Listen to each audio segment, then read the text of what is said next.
चलिए question solve करते हैं। कह रहा है कि an infinity long positive charge straight thread has a linear charge density lambda. An electron revolves along a circular path moving axis along the length of the wire. The graph that correctly represents the variation of kinetic energy of the electron as a function of radius of circular path from the wire is. Simple है।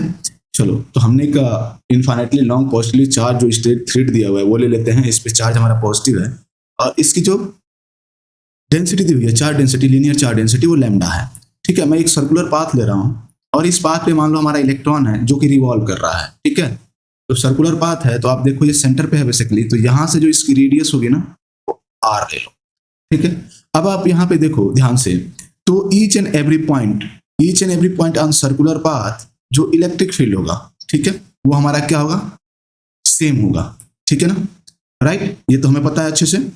Now यहाँ पे क्या क्या equal हो सकते हैं, एक आप देखो जो फोर्स इस पे लगेगा, ये भी लाइन है, ये हमारा इलेक्ट्रॉन है, तो जो फोर्स लगेगा वो हमारा इलेक्ट्रोस्टैटिक फोर्स लगेगा और एक फोर्स और लगेगा यहाँ पे, वो फोर्स हमारा सेंट्रीपिटल फोर्स होगा।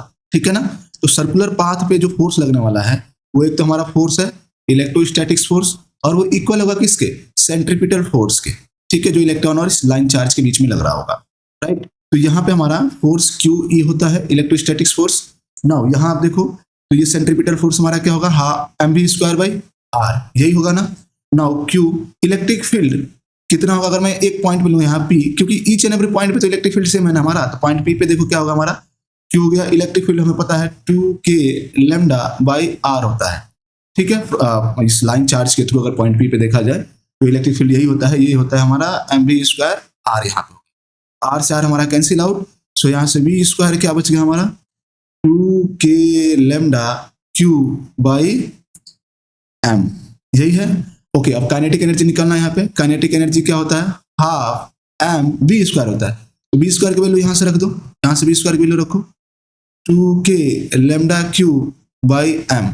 सो देखो 2 से 2 कैंसिल, एम से एम कैंसिल आउट हो जाएगा, तो काइनेटिक एनर्जी क्या हो गया हमारा, k लैम्डा क्यू। राइट, अब देखो यहाँ पे k भी हमारा कांस्टेंट है, लैम्डा भी कांस्टेंट है, q भी कांस्टेंट है। ठीक है ना, अब ध्यान से देखो कि रेडियस पे डिपेंड ही नहीं कर रहा है हमारा यहाँ kinetic energy, independent of the radius of the circular path है। इसका क्या मतलब हुआ कि अगर मैं रेडियस कितना भी इंक्रीज करूँ, यहाँ पे इंक्रीज या डिक्रीज करूँ, काइनेटिक एनर्जी पे हमारा कोई फर्क नहीं पड़ने वाला। इस मींस काइनेटिक एनर्जी हमारी कांस्टेंट ही रहने वाली है। So there is no change in kinetic energy when we are increasing or decreasing of the radius of the circular path, right? तो आप देख रहे हो कि अगर मैं इधर इंक्रीज कर रहा हूँ या डिक्रीज करूँ तो हमारा काइनेटिक एनर्जी यहाँ पे कांस्टेंट ही है, सीधा ऐसा चलता जाएगा। सो ऑप्शन सी करेक्ट है, राइट।